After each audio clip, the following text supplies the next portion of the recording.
Jimmy for that. Welcome everybody.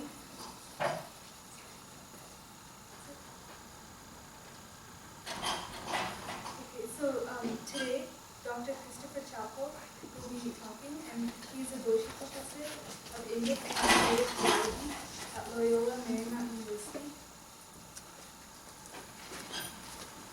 He will be speaking on the sevenfold yoga of Yoga Vasishtha, and will examine the 7 aspects of yoga: disenchantment with the world, deep thinking that results in concentration, meditation, ethical behavior, non-attachment, experiencing the world as if it were no more than a dream, a state of deep peace, liberated while in the body, and the final phase of dissolution and return to universal consciousness. Please welcome Dr. Christopher Chapple.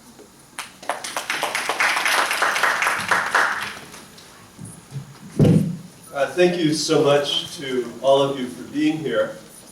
And I am delighted to be following the morning with Dr. Nagendra and with the talk of Yas. And I had started a very formal yoga training in 1972 and discovered their organization in the 1980s and visited for the first time in 1989.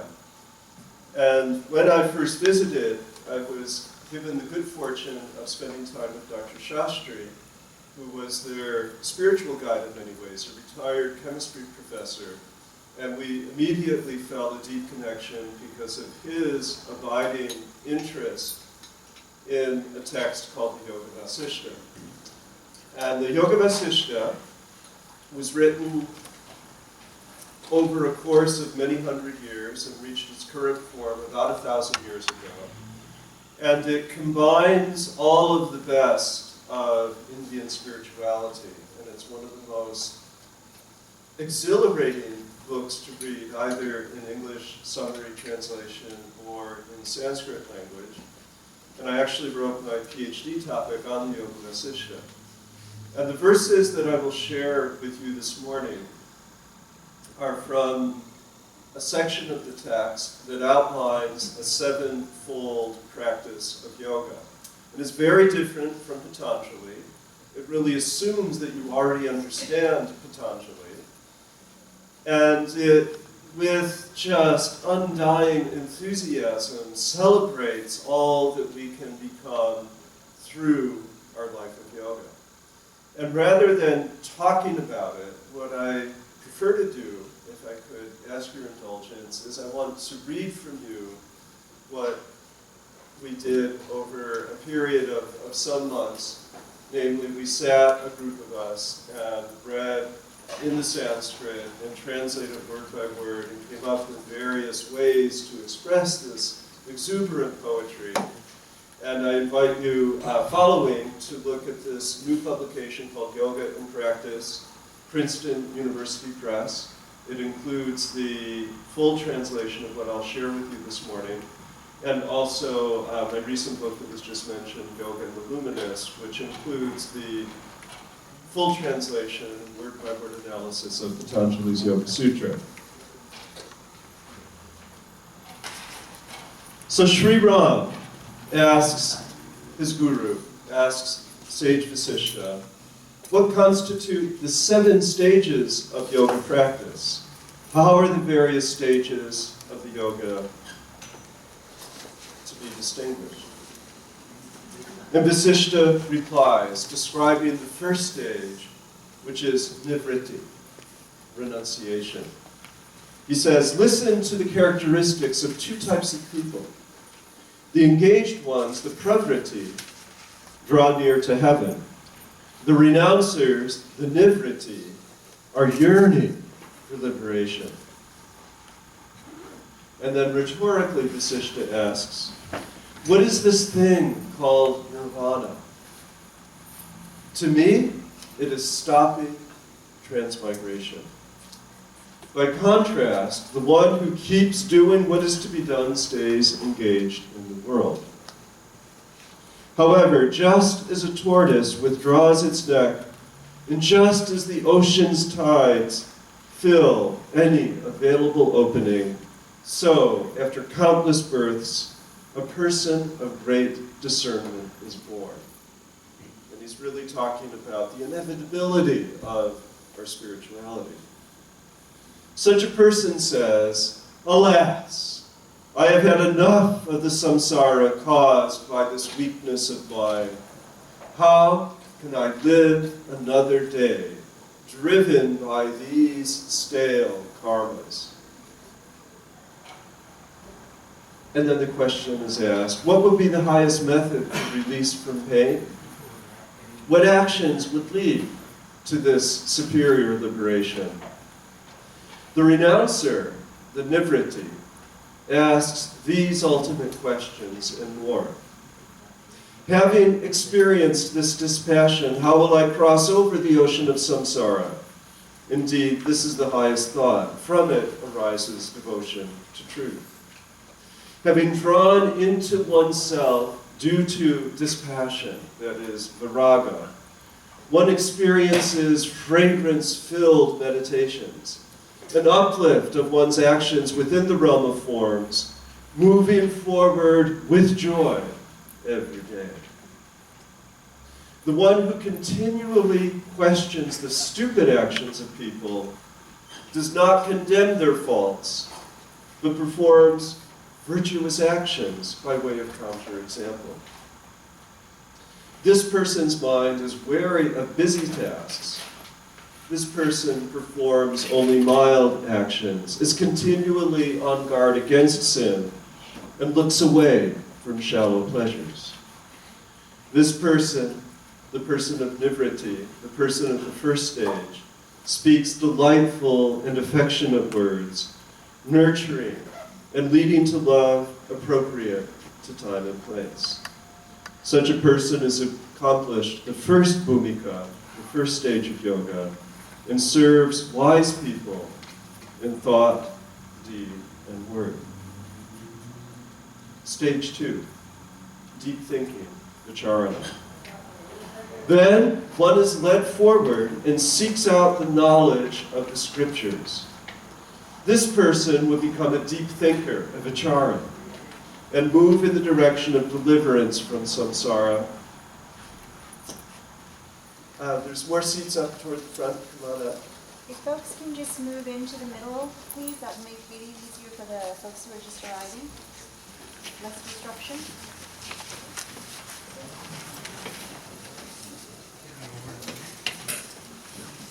Thank you.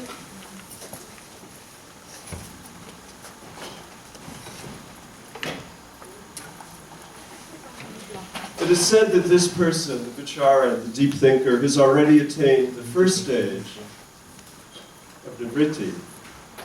Others are regarded to be self-obsessed, that is, just caught up in the realm of the ego. And the second stage has two names: established in riches and arrived at the state of yoga. From the performance of concentration, we just had a wonderful presentation on dharana, and meditation, dhyana, and through keeping the company of revealed and remembered scriptures, shruti and smriti, such a one is regarded silently and aloud as reaching the highest limit. This person knows the classifications of things and the rules of proper conduct. All the tattvas of Sankhya and all of the yamas and niyamas. Having heard what is to be learned, this person has command over the mind, like a householder manages the home. Such a person leaves behind conceit, pride, envy, delusion, and cupidity. Like a snake shedding its skin, this person escapes from attachment to externals. From serving wise people and following the Guru, scriptures, and clear thinking, one discovers how to act according to the unparalleled supreme secret. Now, stage 3. No attachment. Samsanga. The third yoga stage is called no attachment. In this, one arrives at an agreeable state, like walking into a bed of flowers. The mind of this person focuses on the meanings of scriptural statements. This person takes up the company with those in ashrams, spiritual retreats, events like this, who are calmed by their austerities and are making progress in the narrative journey to the inner self. Those who scorn samsara are treading the path toward the release from desire. They gather together in the refuge of virtue, living in this way into the waning years of their lives. Such people pass the time prudently, along with forest dwellers in the hermitages. With the radiance of their pacified minds, they are not attached, happy, exuding auspiciousness. From practicing the Holy Scriptures and from doing meritorious actions, such a person consequently speaks well and settles into seeing the truth of things. Having obtained this third stage, one experiences the awakening, the bodha. Remember the bhajan this morning is in honor of Vande Bodha, in honor of Bodha, awakening. Experiences the awakening of the self through two types of non-attachment. Listen as I explain this distinction. The two ways of non-attachment are equally splendid. I am not the doer. I am not the enjoyer. Bhagavad Gita, Sankarika, Brahmavihara, all of this. The second, I am not oppressed, nor do I oppress others. With the intention of keeping a distance from the world, one sees as equal all who have bodies and names. Everyone is formed by karma from past lives and is indeed subject to Ishvara. Such a person continually asks, if I am happy, is it due to me? If I am sad, is it due to me? If I experience pleasure, is it due to me? If I experience displeasure, is it due to me? If things turn out well, is it due to me? If things go wrong, is it due to me? All that comes together eventually falls apart. All thoughts that arise eventually dissipate. Time swallows all existence zealously and continually. It does not matter. Through the practice of this insight, one enters the inner realization of non-existence. Attaching the mind to the meaning of this phrase is the same as dwelling in non-attachment. Through the various steps of yoga and through associating with great souls, one separates oneself from unreliable people and joins with those who have knowledge of the self. Through creativity and effort, and from the frequent practice of yoga,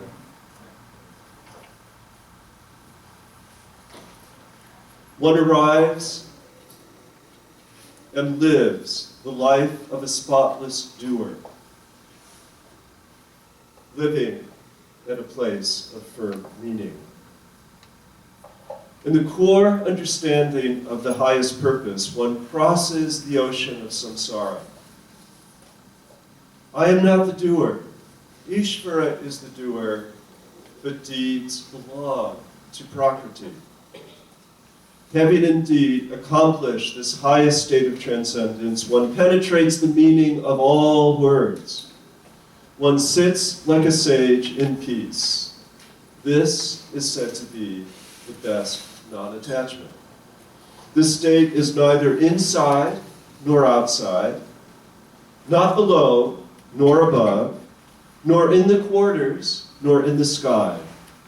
It is not with meaning, nor is it without meaning. It is not without awareness, nor is it aware. Like the moon, it sits, radiating peace. In darkness or in the clouds, it is the same. Without beginning or end, unborn, beautiful. This, it is said, is the best non-attachment.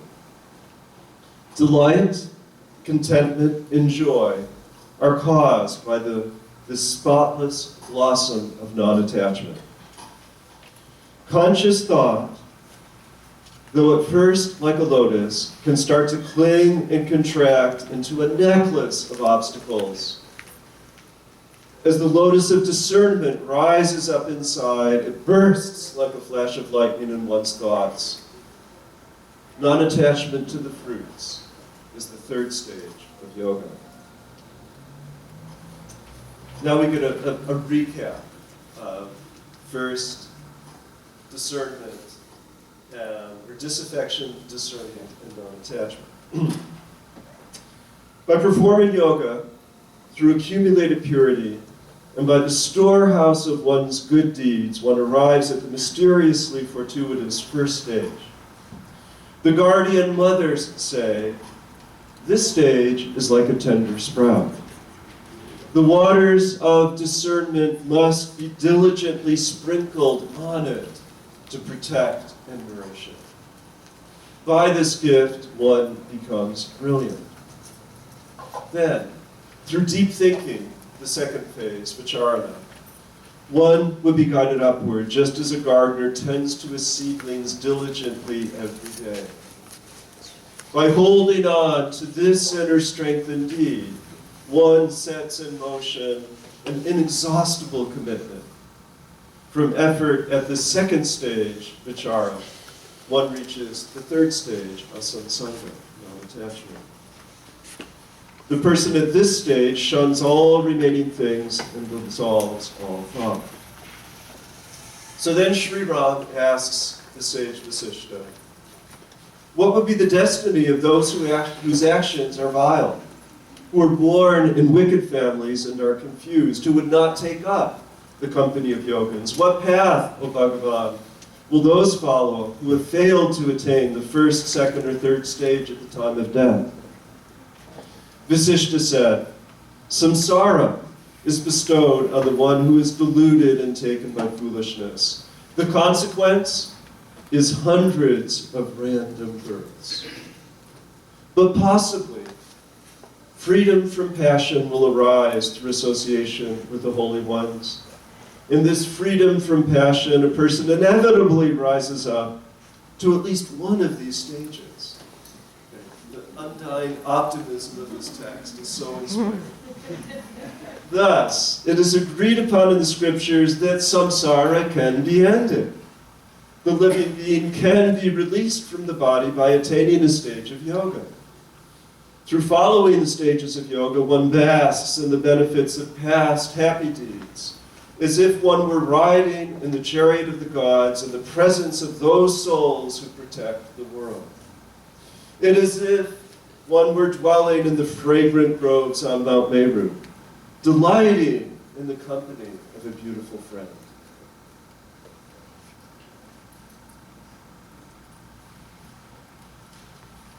Thus, the accomplishment of good deeds will prevail over the previous bad deeds. The yogins, having vanquished the net of worldly attachment, stand victorious in a blessed state, unsullied and of pleasant disposition. These most excellent persons live on, protected from negativity. Having been born into yoga, all you guys here, they serve others and encourage others to attain yoga. These wise ones, due to their prior practice of meditation, are on course within the stages of yoga. O Ram, these three stages occur in the realm designated in the waking state. This waking state is seen through the brilliance of the intellect. Those who are disciplined through yoga carry themselves in their solitude with dignity. Having seen such people, the minds of the ignorant are inspired to develop a desire for liberation. Such a person desires to perform what needs to be done, and does not get involved with improper activity, standing up for refined conduct, such a person is renowned as possessing dignity. This person follows proper conduct, studies the scriptures, and has a stable mind. Due to this appropriate behavior, such a person is renowned as possessing dignity. In the first stage, the seeds of yoga sprout. In the second stage, the plant of yoga grows. In the third stage, it bears fruit. Come on all the way up, please.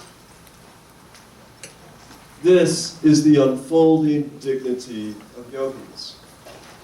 This dignified yoga upon death carries pure intentions to the next life. After enjoying pleasures for a long time, that person assumes a life of yoga again. From the practice of these three stages of yoga, one arrives at the destruction of ignorance.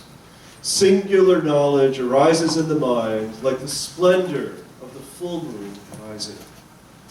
Those yogins, their minds disciplined and thoroughly free from dwelling on difference, regard all things to be the same. Through this, they enter the immeasurable fourth stage.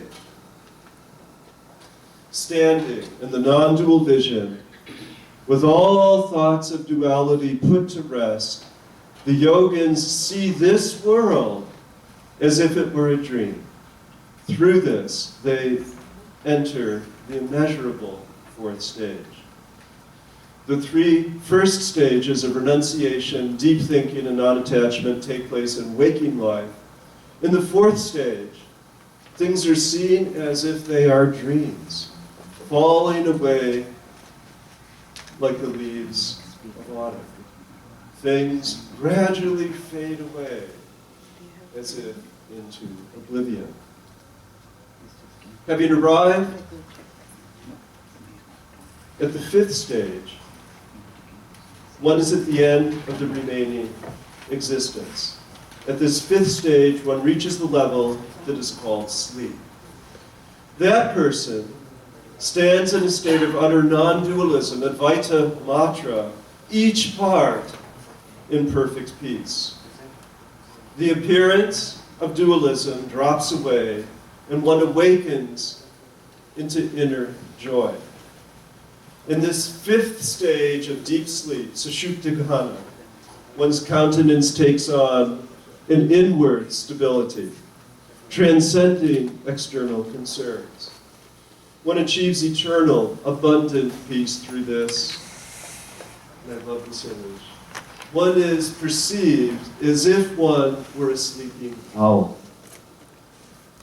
In doing this practice, one rushes to banish worldliness in this stage.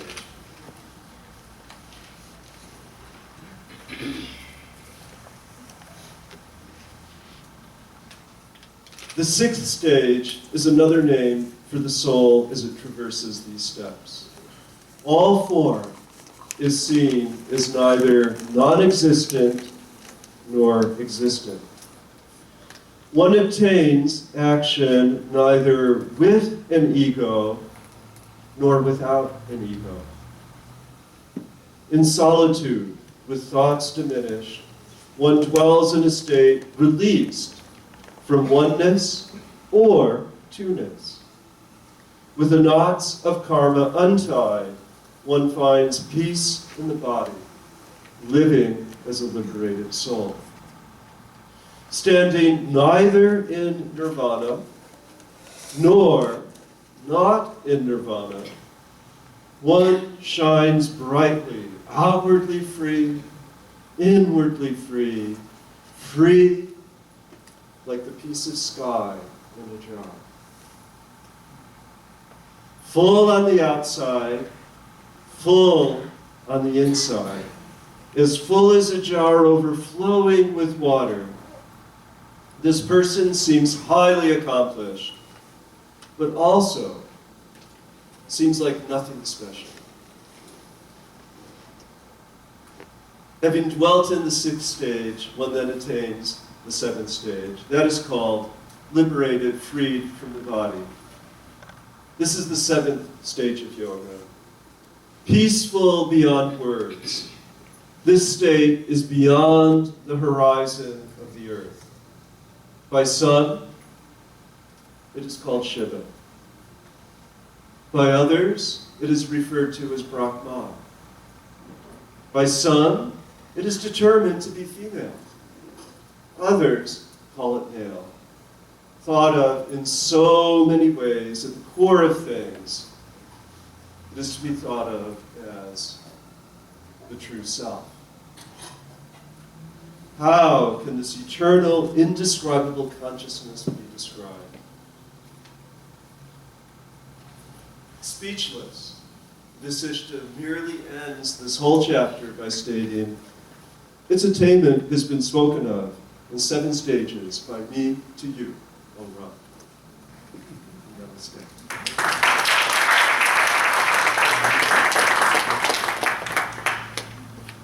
So are there any questions about the 7 stages? They're outlined in your program as well. So the first 3 stages are the steps that the models that we do, and then the 4, 5, 6, 7, Yeah, the first 3 stages are, first of all, when, I love that line, how can I just keep on with these stale karmas? Okay, you just become disaffected. Renunciation. Tyaga. Right. And then you, through your good intention, you begin to associate, you begin to study, you begin to practice, and you think deeply about all things. And then you rise to the state of a samsanga, where things simply don't bother you anymore. And then from that, you step in, and I love, and some of the talks yesterday I was reflecting about 100 Years of Solitude. And if any of you read the magical realism of the incredible insights of people from the Latin, the Iberian world, we should say. And in these insights, we just know that what we think to be the case just isn't always the case. And that we really see the world as if it's a dream. Now, this doesn't mean that we diminish the world. This doesn't mean that we don't take seriously all of those foundations that have been established before. But when we read in the Upanishads, and I love the Yoga Vasishtha because you heard all of these overtones from the Bhagavad Gita, from various Upanishads, from Sankhya, from Buddhism. Nagarjuna is just infused within this text. And what we hear is that, you know, we have waking, dreaming, deep sleep, and number 4. He's playing with this. He's very, very clever in the way that he says, yeah, this thing that they say in the Upanishads is like dreaming. No, this is a state of reality that we can move with and experience. It's not an abstraction. But it's as if the whole world becomes fantastic. And that's beautiful. And then from that comes the establishment and the abiding in layers in levels 5 and 6. And then finally, as my own guru would say, there's a possibility of when we pass, to truly pass into an eternal repose, rather than having the accumulated karmas, having the need to reassert themselves. But as we know from the beginning of the text, you know, that's okay. People have to come back, and they have hundreds and hundreds of experiences, and it just leaves it so delightfully possible in this text, which makes it also a very giant text, and that everything is syat, everything is possible. Yeah, please.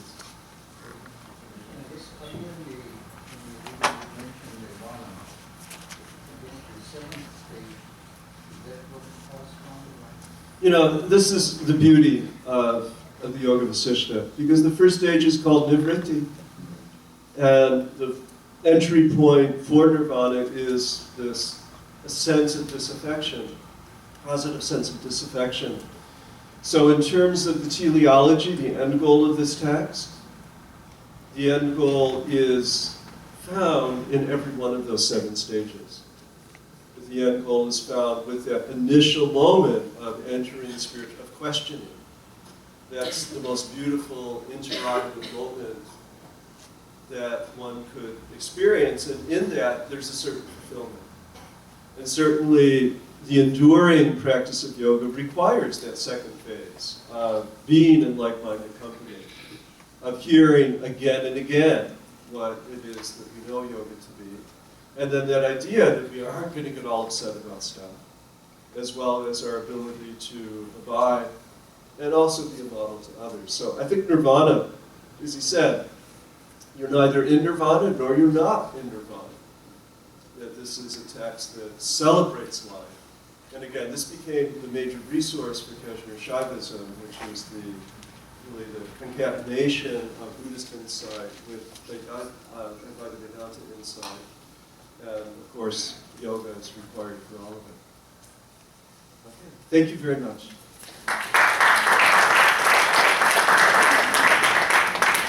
Thank you so much, Dr. Chapple, for that wonderful presentation. So we do have lunch after this, so any other questions can be addressed during lunch. So the next speaker we will have is Srimati Prabha Duneja from Gita Society, California. She will be presenting on Ashtanga Yoga as per Patanjali Yoga Sutras. Prabhaji will take us through the journey of this 8-limbed yoga with theory and a small practice. Please help me welcome Srimati Prabha Duneja. Namaste.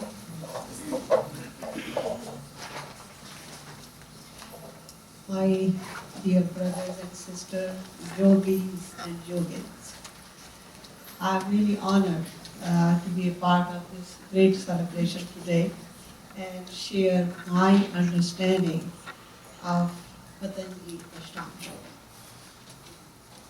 Yoga. Everybody can hear me?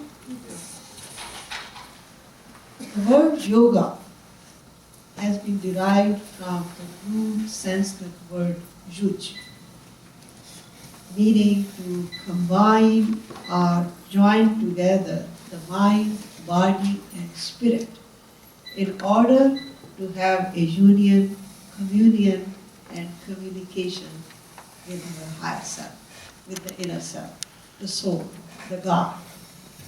It's the unity of the conditioned self with the pure, luminous higher self.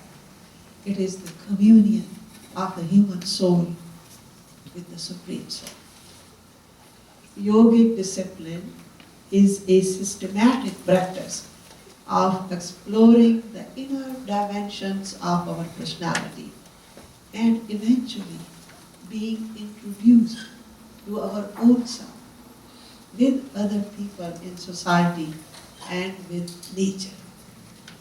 The yogi's life is gracious, glorious, and becomes an example for others. That's why throughout the Bhagavad Gita, Lord Krishna keeps emphasizing Tasmat sarveshu kaleshu yog yukto bhava Arjuna. O Arjuna, be a yogi to achieve the very best in life. The yogic discipline, as we know today, was written by the great sage Patanjali in his Patanjali Yoga Sutra, which describes 195 sutras divided into 4 sections. The first part deals with the theory of yoga. What is yoga? Second, with the art of initiation into practice. The third describes the methods of comprehending the inner powers. And the fourth describes the unity in calmness and peace, going into the unified field of consciousness. This expanded form of Yoga Sutra was further simplified as Patanjali Ashtanga Yoga, means 8-limbed framework meant to initiate the individual into physical fitness, disciplined lifestyle, which gradually leads to the heightened awareness, spiritual enlightenment, and liberation of mind and body, of course, as we were listening. It's not just that we get liberation after death. It has to be during lifetime. The 8 limbs of yogic discipline are yama, niyama, asana, pranayama, pratyahara, dharana, dhyan, and samadhi. And each one of these hold a very important role, and it leads to the next, like step by step. We cannot just jump to meditation. Okay, I will go to the retreat and on my way back I am going to be total meditation. It doesn't work that way. We have to start step by step, and that's what these are. So yama, what is yama? It's the collective name for universal moral commandments like satya, truthfulness, ahimsa, non-violence, brahmacharya, continence, asteya, non-stealing, aprigraha, non-accumulating. And these are the mahavratas. These are the mahavratas, those we adopt in our lifestyle, those slowly lead us to inner peace and yogic unity in transcendence. Niyamas are the second one.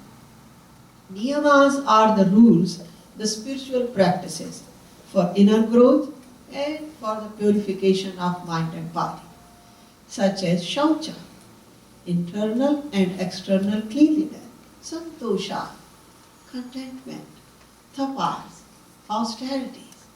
Everything is purified through austerities.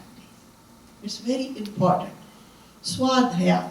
Swadhyaya is the self-study, which is very important.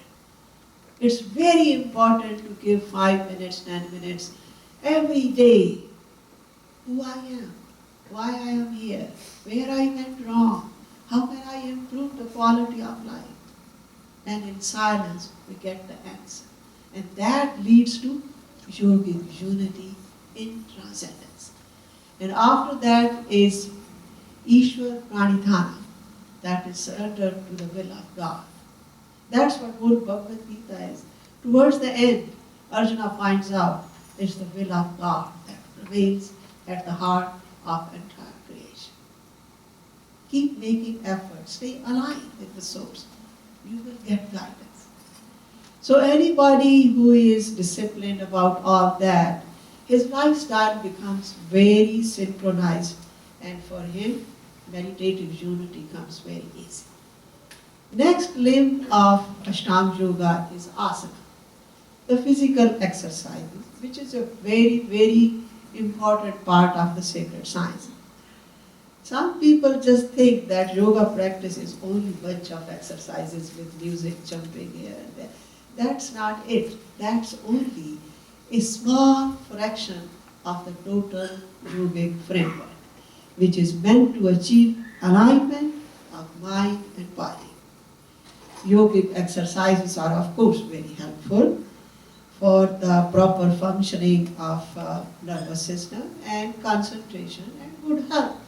And that eventually leads to meditative unity.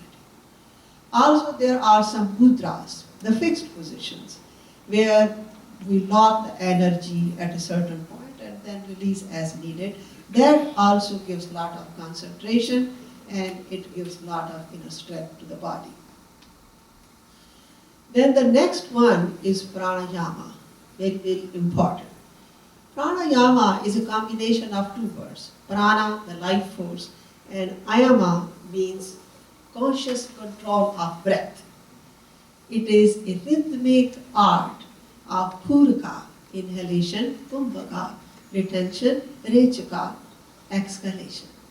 And practice of pranayama, I told you, plays a very, very significant role in meditative unity, in our day-to-day life, because there is a very subtle relationship between prana and our mind.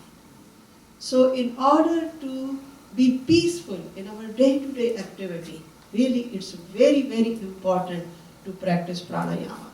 It's an evolutionary, rejuvenating process. The other important aspect of Ashtanga Yoga, which is generally ignored, and that is pratyahara. Pratyahara means conscious withdrawal from the enjoyment of the senses, which is very, very difficult. I am not telling each one of you to leave your families and go on the mountain top and just you can be a yogi wherever you are. We have to have a conscious control where I am, what I am watching, what TV program, what kind of people I am associating with. Because everything influences our alignment. Like it's developing a conscious control over the activities of mind and body. For example, the organs of perception such as hearing, sight, touch, taste, smell, these are the windows to the body. The messages are conveyed through the senses. Mind interprets the data, stores it, and then feeds it back to the body. So with new and old information. So in order to achieve inner peace, stability of mind, yogic unity in meditation, and overall progress in spiritual life, I told you, practice of pratyahara plays a very, very important role. My lifestyle, what kind of lifestyle I have. The next comes dhara, which means one-pointed concentration with faith and determination. There are many techniques on the path of yogic unity for dharana. Concentration on the sound, the primordial sound. I have a CD also. It's a concentration on the sound is very, very powerful method of concentrating the mind, being contemplative and meditative. Then concentration on some external and internal object is also a very powerful method. But more than that, which I have practiced more, is the practice of mantra. Mantra is a powerful tool, I tell you. Persistent repetition of mantra integrates the flow of thoughts and initiates the mind to be receptive to the silent God of divine. I will explain more. Actually, I brought some books, those are downstairs. My first book was Mantra and Modern Man, and I have recorded many CDs also, talks on the power of mantra. Life is incomplete without your own personal mantra. It's very, very important. The next step is dhyana, or meditation, which leads to samadhi. Means unity with the pure, luminous self in transcendence. It is being, becoming, and bliss. Meditation. The most familiar word associated with yoga, quite familiar to the modern generation, is still a mystery. Sometimes people wonder what meditation is and how can this strange practice of being silent within ourselves can be so valuable. Meditation literally means to attend to the thoughts. It comes from two words, medi, just like medical, Medicare, all those things, which means to attend. Attention is intention and attention. But whom we are trying to attend? To ourselves. It's very important to attend to ourselves every day, to improve the quality of life, improve the quality of our relationship with other people, and our eventual goal, silence in transcendence. There are many stages in meditation. Those lead slowly from the subjective awareness to higher awareness. And those are like unity consciousness, cosmic consciousness, transcendental consciousness. Each level of consciousness has its own style and capacity of comprehending the inherent powers. And as the aspirant moves from the consciousness, conditioned consciousness, we live in conditioned consciousness, into the mystery of super consciousness, each step provides basis for spontaneous awakening at the next. It is to be introduced to the various masks of the conditioned self as well as to the purity of the luminous self. Regular meditation provides deep psychological and physiological relaxation, heightened awareness, systematic orderly thinking.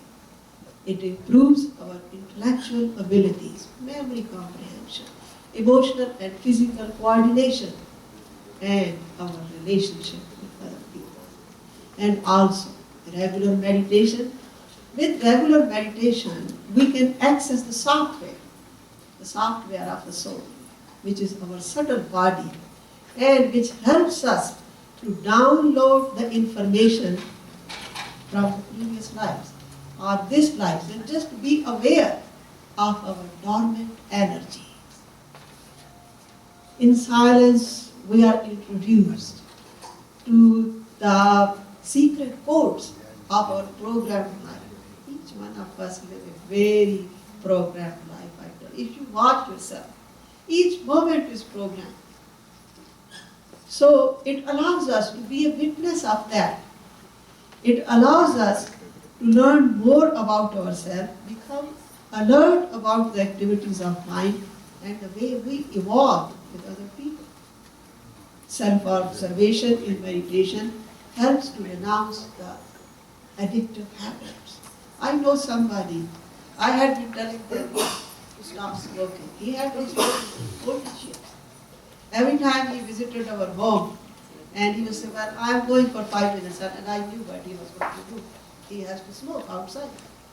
I kept convincing him, meditate, and it's gone. He's not smoking anymore. So, because in silence we watch ourselves, there is no ego, and we can convince ourselves what exactly is good for me. And also compulsive behavior and many stubborn age-old conditioned habits simply disappear due to the psychological transformation that occurs in the silence of meditation. Disciplined practice of yoga and meditation strengthens the immune system, promotes the healing ability, and definite decrease in the use of prescription and non-prescription drugs because of the total body synchronicity achieved in regular meditation. Perfect health is indeed an expression of the body's ability to function in total alignment with the wisdom of the soul. Modern medical science agrees to the fact that most of the physical ailments originate primarily from the emotional stress caused by anxieties, worries, resentment of the past, and many depressed memories of the past. The cure for these psychosomatic suffering is within the reach of every individual. Believe me, this is my personal experience.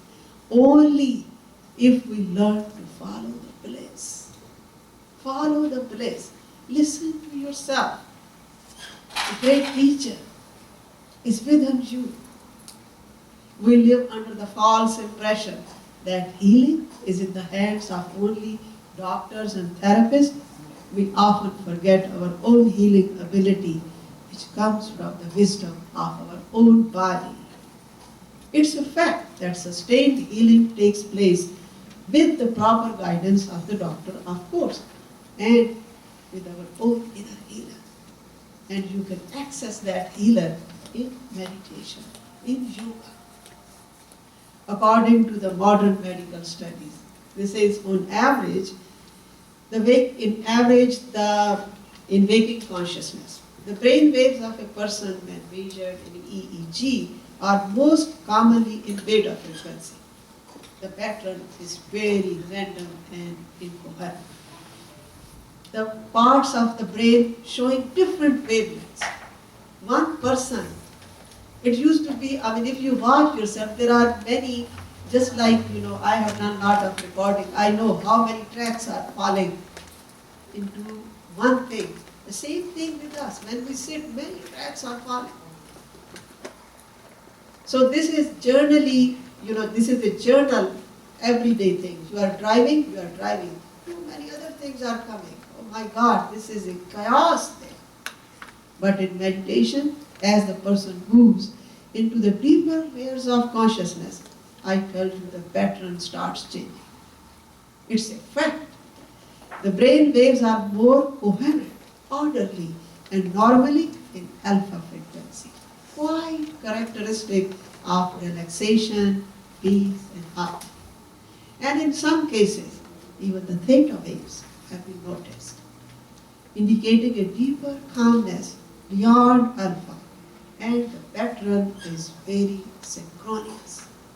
It has been also noticed that usually advanced meditators are able to maintain the resonance of inner unity which is cultivated in daily meditation while engaged into the activities of daily life.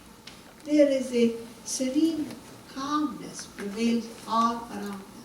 They pass by you and say, oh my God, how calm, how peaceful.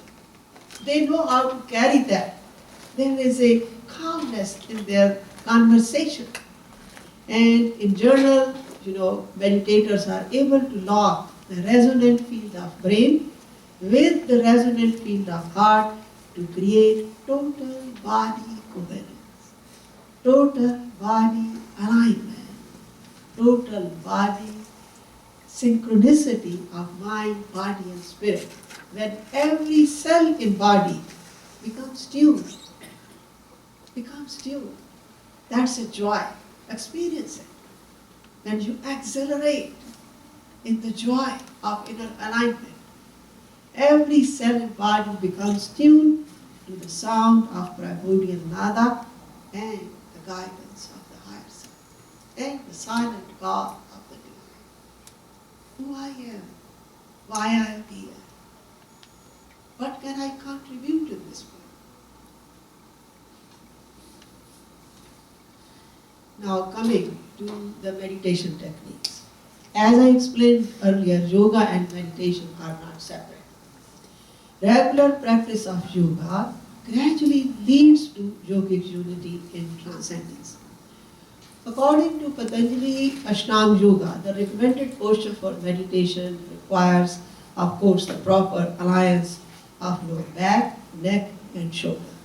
This is the vertical alignment. And why this is important? Because when this alignment comes, there is an uninterrupted flow of awareness from the bottom of the spine, and it goes like this. That's the Shakti. And the Shakti always moves in a spiral way. It's a great joy to watch that.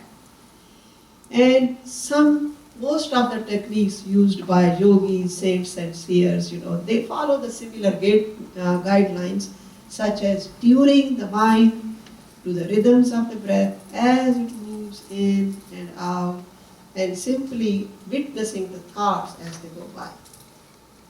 And as the breathing becomes relaxed, a specific silence is perceived between the thoughts, and the meditator enters into unity with the breath. When you feel that this is the thought, you become a witness of that, and that's where the real meditation starts. Be a witness. And then some people use, as I said, mantra, which is my favorite thing. I have gotten so much. A new life came to me when I was initiated several years ago. Mantra is a great tool for meditation. I initiated hundreds of people when I was in Parliament of World's Religion in Australia. I mentioned about this in my meditation session, and people followed me in the lobby, and it was really, I took the malas, and because I feel so good, God, you have given me something I can share with other people, something which has given me so much. Word mantra is a combination of two words, mana and tra. Mana means mind, and tra means which liberates the mind from the conditioned thinking. And when we start meditation with mantra, slowly we observe our thoughts passing by, leaving some trails behind. At the beginning of meditation, we watch our thoughts. Then we begin to watch ourselves, repeating the mantra. Slowly, as the mind settles and our breathing becomes shallow, and slow, we feel instead of us repeating the mantra, that's where the real joy comes. Instead of me repeating the mantra, I'm only listening to the mantra. And as we move in the deeper realms of consciousness, the syllables of mantra start disappearing, leaving behind a mesmeric experience, which leads the mind into total silence. Silence of the self.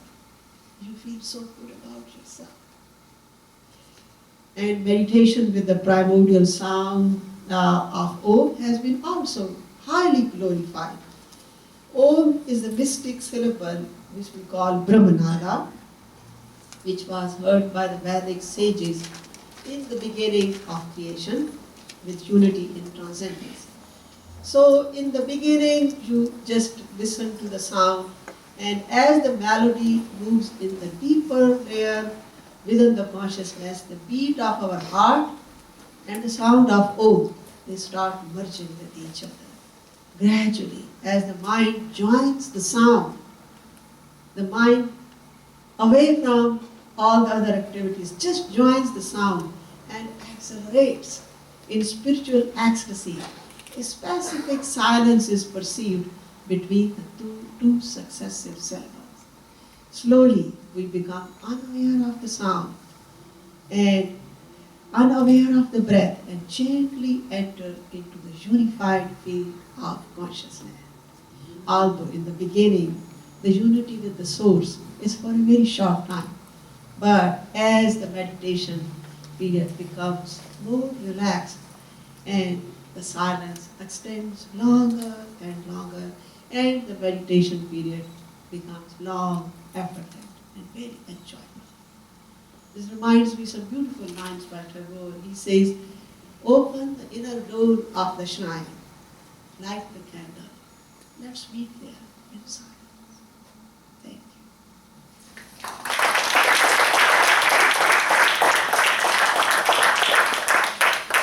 They are showing me how many more minutes I have. Nothing? Okay, yeah, if anybody has any question, I'm going to be around here for a while. And by the way, this is, I don't want to say I wrote the books. These books have been written. My co-author is God himself, Lord Krishna himself. He wrote all the books, and some of these books, my first book was Mantra and the Modern Man, and the second book, which is being used as a text in the colleges, as a world religion classes, is Legacy of Yoga in Bhagavad Gita. Because yoga, Bhagavad Gita, is little beyond that. Learning to live in the awareness of the self and get guidance into the activities of day-to-day. That is what Tasmat Sarveshu Kadeshu Yoga. That's the legacy of yoga. And after that, I wrote another book, Bhagavad Gita, the Gospel of Timeless Wisdom.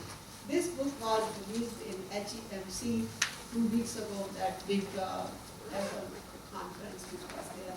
And it has a chapter actually about which I spoke, Patanjali Ashtanga Yoga and Chakra meditation. It's a very good book. It's like an encyclopedia on Hinduism. And I just donated 18 books to Yoga Bharati, and it's available downstairs. They are selling many of my CDs also.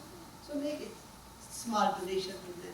They have put a lot of efforts together, and it will help. Otherwise also, I don't keep a penny of these books. Everything goes to Gita Society, and we are supporting 3 orphanages, 1 handicapped school and 1 blind school in India, and part of it goes for publication. The books are available on my website, which is holygita.com. If anybody wants any of those, but just buy today and give them some money. Anybody has any question? Don't have much time. Thank you so much.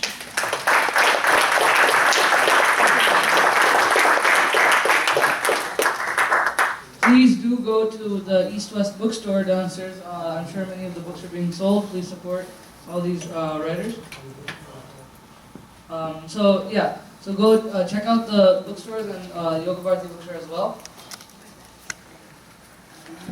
So next we have lunch, which is sponsored by the menu and the silver spoon. And we also have post-conference workshops from the 11th to the 16th. And it's for medical professionals.